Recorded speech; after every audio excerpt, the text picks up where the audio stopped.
Intelligence territoriale, marketing digital, budget informatique, entreprise et micro-jardinage. Tels sont les thèmes choisis par le Conseil communal de la jeunesse de Diamniadio qui organise ce vendredi 27 novembre 2020 un séminaire au centre socio-collectif de la commune. Pourquoi ce séminaire? Quelle est la portée de ces thèmes? Écoutons le président du Conseil communal de la jeunesse de Diamniadio, Pape Moussa Ba, au micro de Kumbalamb TV. Voilà, merci beaucoup. Je me présente, c'est Pape Moussa Ba, président du Conseil communal de la jeunesse de Diamniadio. En fait, aujourd'hui, on revient juste d'une cérémonie de lancement des séminaires de formation qui ont été initiés par le Conseil communal de la jeunesse de Diamniadio. Vous savez, le Conseil communal de la jeunesse est une structure faîtière qui regroupe l'ensemble des associations et organisations de jeunesse. Et qu'aujourd'hui, c'était l'occasion quand même de revenir sur pas mal d'objectifs qui ont été fixés par le Conseil communal de la jeunesse, notamment la question de la formation des jeunes. Nous avons pu véritablement constater qu'à Diamniadio, le problème principal, c'est qu'il y a pas mal de jeunes qui veulent s'adonner à des activités, mais le problème principal, c'est un problème de formation. Déjà, donc il fallait nécessairement mettre en place des mécanismes, mettre en place une activité qui va permettre en réalité de renforcer, mais aussi de former les jeunes qui n'avaient pas jusqu'à présent une formation. Cela permet aujourd'hui de mieux les préparer et de les outiller à pouvoir véritablement conquérir le marché de l'emploi. Aujourd'hui, nous avons mis en place des activités. Et ces activités-là, c'est sur différentes filières de formation, telles que l'intelligence territoriale, le marketing digital, voilà, le microfinance, l'entrepreneuriat, le budget, l'élaboration du budget et véritablement ce qu'on appelle le micro-jardinage. Maintenant, sur tous ces points-là, il fallait véritablement trouver des personnes, des professionnels qui pouvaient l'assurer et nous sommes en partenariat avec le cadre de concertation citoyenne qui, en fait, depuis plusieurs années sont en collaboration avec le Conseil communal de la jeunesse car ils ont eu à nous former des jeunes en développement personnel, en management organisationnel et aujourd'hui, c'est un sentiment de satisfaction que nous éprouvons. Nous éprouvons un sentiment de satisfaction avec cette mouvance des jeunes qui ont compris qu'aujourd'hui, l'heure est à la formation. Ils ont compris qu'aujourd'hui, il faut avoir des métiers et véritablement, ils ont répondu favorablement à l'appel du Conseil communal de la jeunesse. On a plus de 160 jeunes inscrits et notre objectif, c'est de former 500 jeunes pour une durée de 3 mois. Donc, chaque week-end, ici, dans ce centre socio-collectif, on va mettre en place des panels de formation pour mieux outiller les jeunes voilà, en ce qui concerne leurs besoins en formation. Et n'oubliez pas aussi, Diamniadio abrite aujourd'hui le pôle urbain. Diamniadio est la nouvelle ville lumière, comme j'ai tendance à le dire, du Sénégal, la nouvelle capitale du Sénégal. Et nous devons nous préparer à cette éventualité-là. Et une bonne préparation à cette éventualité passe nécessairement par une bonne formation des jeunes pour qu'ils puissent en fait, voilà, réceptionner et capter et capturer l'ensemble des emplois qui seront générés par le pôle urbain de Diamniadio. Nous l'avons compris et nous anticipons sur ces questions-là. Et l'aspect le plus important est que sur ces besoins de formation, sur ces filières, nous avons estimé et nous avons jugé nécessaire de mettre en adéquation tout cela en impliquant en fait les métiers d'actualité tels que voilà, le marketing digital, tels que l'intelligence territoriale, voilà, qui sont aujourd'hui des modules qui sont quand même nouvelles et qu'il fallait intégrer dans le dispositif de formation.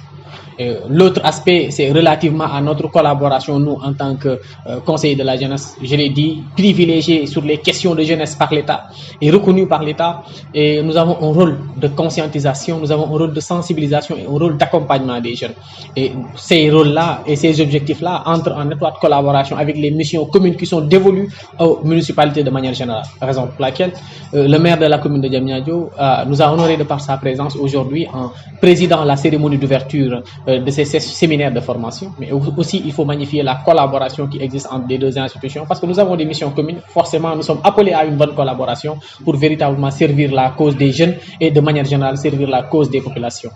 Et même si nous acceptons et nous savons qu'il y a des efforts à faire dans ce sens-là, peut-être voilà, nous savons que les communes n'ont pas toutes les ressources nécessaires pour peut-être asseoir une bonne politique en ce qui qui concerne toutes les questions dont ils ont aujourd'hui la responsabilité de pouvoir véritablement développer. Mais nous comprenons qu'il y a des efforts qui doivent être faits et nous attendons quand même le maire sur ces chantiers-là. Et nous savons que lui, en tant qu'éducateur, lui, en tant qu'une personne qui, en fait, toute sa vie, il l'a fait dans le milieu de l'éducation, nous savons qu'il est sensible à ces questions-là et que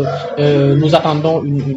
plus de fluidité et plus de synergie dans la relation de collaboration. C'est sa volonté, c'est notre volonté et nous espérons quand même que nous allons arriver à une finalité meilleure.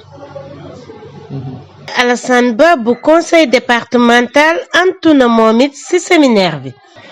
Alassane Ba président conseil départemental de la jeunesse de Rufisque. waaw tey ñu ngi nekk fii Diamniadio ñëwoon représenté conseil départemental de la jeunesse bu Rufisque ci activité bi nga xamante ne conseil communal de la jeunesse de Diamniadio organisé ko fii nii mu nekk nag vraiment activité bu am solo ndaxte formation dafa nekk loo xamante ne lu am solo ci ndaw ñi la tey balaa ngaa wax ni da ngaa bëgg a xëy wala da ngaa bëgg dara il faut que nga am formation donc si loolu tamit ñu ngi jaajëfal bu baax le président Moussa Ba ak équipe bi mu àndal di jaajëfal aussi le maire de la commune de Diamniadio ci partenariat dynamique bi nga xamante ne am na ko ak le conseil communal de la jeunesse parce que ndaw ñi structure de jeunesse yi dañu war a am partenariat bu dynamique mais dañu war a am aussi jàppalante ak communes yi nga xamante ne ñu ngi fi donc ci loolu vraiment ñu ngi rafetlu bu baax a baax teewaayu le maire Moulay Gueye gis nañ aussi taxawaay bi mu jàppale jeunes yi di ko rafetlu bu baax si turu jeune département de Rufisque yëpp di lancer rek un appel à la jeunesse par rapport ak l'immigration clandestine di wax ni état bi am na politique de jeunesse yu bëri yu mu def mais xëy na am na lu ci des mais man jàpp naa ni bu ñu gënee taxaw bu ñu gënee jàppante bu ñu gënee am ay orientation surtout ñu gën a góorgóorlu si wàllu formation bi man jàpp naa ni immigration clandestine mën nañ ko saafara te jàpp naa ni tamit ba tey nit ki mën nga des fii ci réew mi liggéey fi tekki fi am fi teraanga teral say waajur man appel boobu daal laa amoon li may lancé di leen jaajëfal bu baax vraiment di sant yàlla vraiment di encourager aussi le conseil communal de la jeunesse de Diamniadio si seen taxawaay bi ñu taxaw surtout le président tey on peut dire que le conseil communal de la jeunesse de Diamniadio bokk na si conseil yi nga xamante ne ñoo gën a dynamique si département de Rufisque bokk na si conseil communaux yi nga xamante ne ñoo gën a dynamique si Sénégal vraiment loolu laa mun na wax maa ngi leen di jaajëfal. mu mel ni kuy dëggal waxi naatangom Alioune Sow moom it dellu si na si bés bi xanaa di fàttali rek ne ndaje bi monsieur le maire Mamadou Moulay Gueye gannaaw bi mu jàppee si bés bi lancé ko fàttali na ni président Macky Sall fonkee formation xale yi. asalaamaaleykum wa rahmatullah ginnaaw bi ñu leen nuyoo di leen ziar tey la dañu am kontante bu mag bi nga xamante ne ni président du conseil communal de la jeunesse muy Pape Moussa Ba organiser ay activités ay séminaires de formation yi nga xamante ne ni tey lañ doon def lancement bi sous la présidence et la présence du maire de la commune de Diamniadio son excellence Mamadou Moulay Gueye ñuy remercier ci sa présence mais aussi di remercier l'ensemble des conseils municipaux yi nga xamante ne ni jot nañoo ñëw ak les partenaires techniques et financiers activité bi daf nekk activité yoo xamante ne ni conseil communal de la jeunesse moom moo ànd ak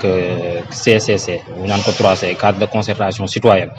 mu doon activité boo xamante ne ni day permettre à la population de Diamniadio de se former président du conseil de la jeunesse ci leadership am ak ci vision mu ne dafa bëgg en 3 mois ñu former 500 jeunes de la commune de Diamniadio 500 jeunes yooyu ñu ngi leen di former ci entrepreneuriat sur microjardinage sur l'intelligence territoriale sur le marketing digital sur le marketing territorial sur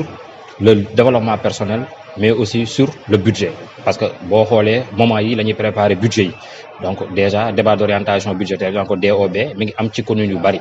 donc moment yi day permettre population bi mais surtout la jeunesse de Diamniadio ñu gën a xam fan la ñuy teg seen tànk ñu gën a acquérir connaissance mais aussi ñu gën a compétitif sur le marché de l'emploi